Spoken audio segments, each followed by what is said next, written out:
सुप्रभात बच्चों, मैं राजकुमार पाल, हिंदी शिक्षक, modern English school Bihar Sharif से। प्यारे बच्चों, आज हम आप लोगों को वर्ग द्वितीय पाठ 6 जिसका नाम है कैसे बनते हैं बादल।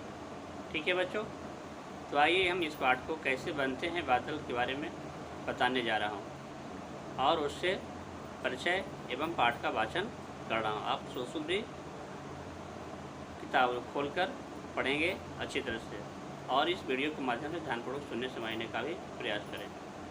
चलिए हम आपको पाठ का परिचय करा रहा हूँ। ठीक है बच्चों, कहता है प्रस्तुत पाठ में बादल बनने से लेकर वर्षा होने तक की प्रक्रिया को बताया गया है।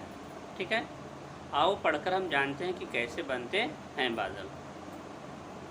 और पाठ का उद्देश्य है बादल बनने से वर्षा होने तक की प्रक्रिया को बताना, यानी कैसे बादल बनता है और वर्षा कैसे होती है, यहाँ तक इस पाठ में बताया गया। ठीक है, अब इसे हम ध्यानपूर्वक सुने और समझें। कहता है दादाजी चलिए कहीं बाहर घूमने। दादा अपने पोते के साथ सैर करने घूमने के लिए जाते हैं। ठीक है, और उसी दरमियान देखिए क्या क्या प्रश्न होता है। कहता है देखिए कैसे घने बादल घिर आए हैं, कितनी ठंडी हवा चल रही है। दादाजी मोहित से कहा, तुम सही कह रहे हो मोहित, सचमुच मौसम तो बहुत ही सुहावना हो गया है। कहते हुए दादाजी ने मोहित का हाथ पकड़ा और घर से बाहर घूमने के लिए चल दिए। ठीक है, फिर देखिए आगे क्या होता है। घर से तो निकले घूमने के लिए और देख रहे हैं कि बादल भी घिर रहे हैं, मौसम भी सुहावना हो यानी ठंडा ठंडा हो गया है। रास्ते में मोहित ने दादाजी से पूछा, दादाजी ये बादल कैसे बनते हैं।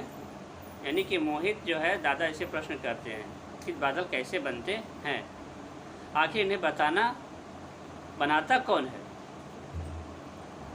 मोहित का प्रश्न सुनकर दादाजी को हंसी आ गई। वे बोले, बेटा इन्हें कोई बनाता नहीं है, यह एक प्राकृतिक प्रक्रिया है। यानी बादल को हम आप नहीं बना सकते हैं, ये प्राकृतिक प्रक्रिया है, प्रकृति का देन है।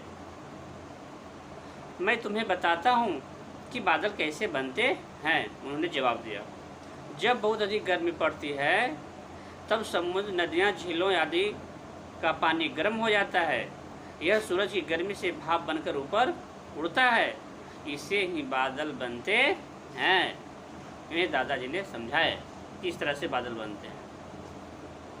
ये बादल जब ठंडी हवा से टकराते हैं तो इनमें रहने वाले भाप के कण जल की बूंदों में बदल जाते हैं।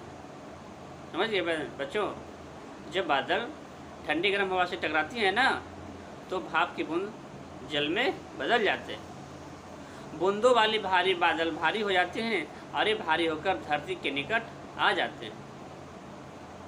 फिर यही बादल धरती पर बारिश करते हैं। धरती का जल दोबारा धरती पर ही लौट आता है। यानी समुद्र, नदियाँ, झीलों से भाप बनकर गया था, अब फिर जब वर्षा हुई तो पानी आ गया ने, जो बाष्प बनकर पानी से बाष्प बना और फिर बाष्प से पानी बनकर पृथ्वी पर आ गया। दादाजी यदि वर्षा न हो तो क्या होगा, मोहित ने पूछा।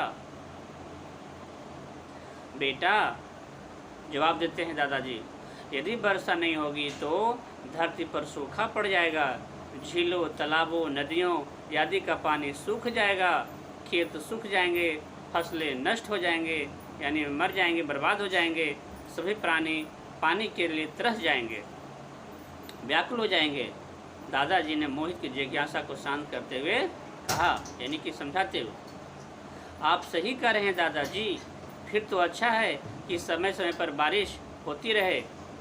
मोहित ने घबराकर कहा, अभी ये बात हो ही रही थी कि मोटी मोटी बूंदें पड़ने लगी। वे दोनों भी घर की ओर चल दिए। यानी बातचीत के दरमियान में ही वर्षा भी होना शुरू हो गया था। ठीक है बच्चों, तो आपने इस पाठ को अच्छी तरह समझ गए हैं कि कैसे बादल बनते हैं और वर्षा कैसे होती है। ठीक है, अब देखिए हमारा मानवीय मूल्य क्या है कि जीवन में वर्षा का बहुत महत्व है। वर्षा के बाद ही हमें भयंकर गर्मी से राहत मिलती है। वर्षा नहीं होगी तो सारी धरती सूख जाएगी, सभी प्राणी पानी के लिए बिना मर जाएंगे, पौधे भी, पेड़ पौधे भी नष्ट हो जाएंगे, क्योंकि जल है, जल ही जीवन है। हमें पानी बर्बाद होने से बचाना चाहिए और वर्षा के जल को संरक्षित करना चाहिए। यही था आपका पाठ परिचय एवं पाठ का वाचन किया। फिर मैं पिछले वीडियो में विस्तार से बताऊंगा। धन्यवाद।